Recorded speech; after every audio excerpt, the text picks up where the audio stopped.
Dans le prochain épisode de Demain nous appartient. Tandis que les Messi prennent Chloé en otage, Olivier est transféré en prison. En parallèle, Barr demande Louise en mariage. Attention, les paragraphes qui suivent contiennent des spoilers sur l'épisode de Demain nous appartient demain soir sur TF1. Si vous ne voulez rien savoir, ne lisez pas ce qui suit. Jeudi 14 avril dans Demain nous appartient. Les Messi prennent Chloé en otage à l'approche du procès d'Anthony et Ophélie Messi, les preneurs d'otages du Spoon. Christelle s'inquiète pour Charlie. Toutefois l'assistante sociale se veut rassurante, ce qu'il s'est passé l'été dernier n'était pas de sa faute puisque le médecin a diagnostiqué un syndrome de Stockholm. Si Christelle estime que c'est désormais de l'histoire ancienne, ce n'est visiblement le cas pour Charlie. De son côté, Sébastien est l'avocat général dans le procès Messi, ce qui surprend le commandant Constant étant donné qu'il est directement impliqué dans cette affaire. En effet, Camille et Xavier faisaient partie des otages. Sébastien lui rappelle alors qu'un jeune homme a été tué puis ajoute qu'il compte tout mettre en œuvre pour les mettre derrière les barreaux. Non loin de là, Charlie rencontre Anthony au parloir, lequel avait peur qu'elle ne vienne pas.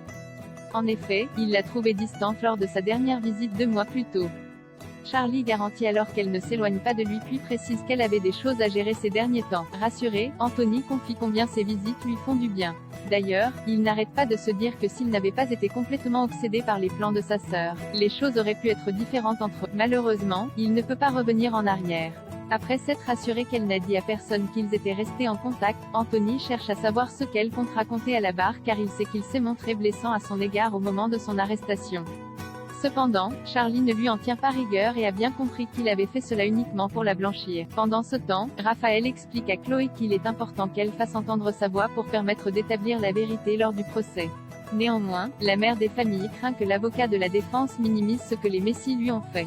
Raphaël tente donc de la rassurer puis lui fait comprendre que son témoignage lui permettra au moins de tourner la page sur ce qu'elle a vécu. De son côté, Alex, qui n'a aucun souvenir, se sent inutile.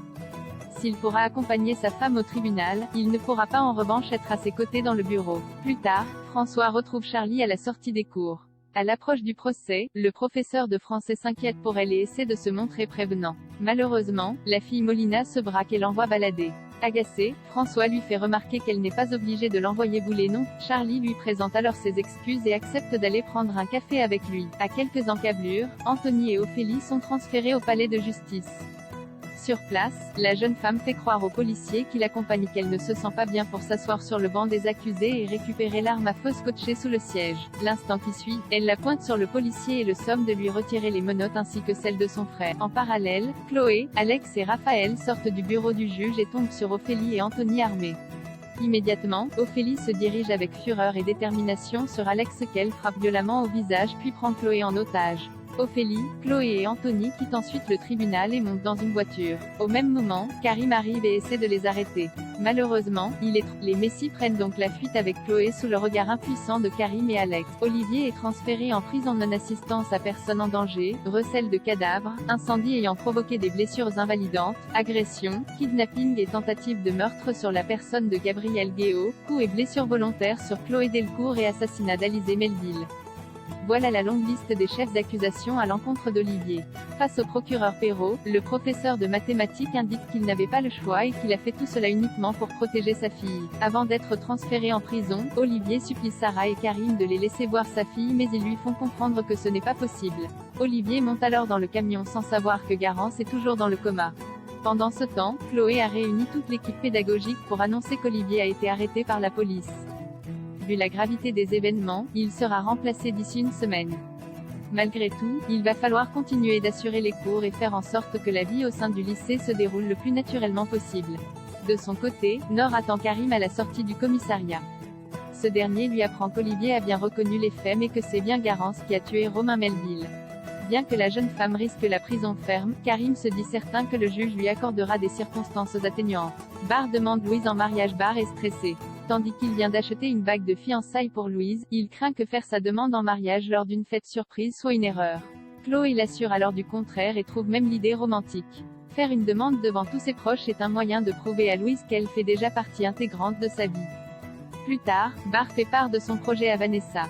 Grande romantique elle aussi, celle-ci juge son idée très touchante. D'ailleurs, la chef a déjà quelques idées pour rendre cette soirée inoubliable. Elle va donc faire des cupcakes et glisser la bague dans un gâteau au glaçage violet avec des perles d'argent pour le rendre identifiable. Pour éloigner Louise du Spoon, Barr lui offre un massage dans un spa. À son retour, la mère de famille découvre que son compagnon a organisé une petite fête surprise. Anna, Roxane, Sarah, George, Vanessa et Mathilde sont tous présents. Lorsque la chef lui présente les cupcakes, Louise en prend un mais ce n'est pas celui de la bonne couleur.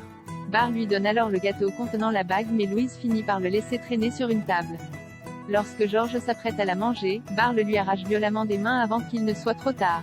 Comme Louise n'a pas mangé le gâteau, Barr prend son courage à deux mains et se lance dans une belle déclaration d'amour. Louise, quand j'étais en prison je me suis sentie comme enterré vivant. Je fixais le plafond avec les yeux grands ouverts alors que tout le monde dormait autour de moi. Et je pensais à toi. Je pensais à ton courage d'avoir élevé 2 enfants toute seule, à ta combativité quand on a ouvert le spoon tous les deux et qu'il n'y avait pas de clients, à ton sourire aussi qui est tout le temps là même quand je fais la gueule. Et c'est tout ça qui m'a permis de tenir. Je me suis dit que la vie était trop courte pour que j'en perde un seul instant maintenant. Je t'aime, j'aime tout ce que tu es et j'aime déjà tout ce que tu vas devenir. J'ai envie de faire ma vie avec toi. Point. Barr pose ensuite un genou à terre, sort la bague puis lui demande si elle veut l'épouser.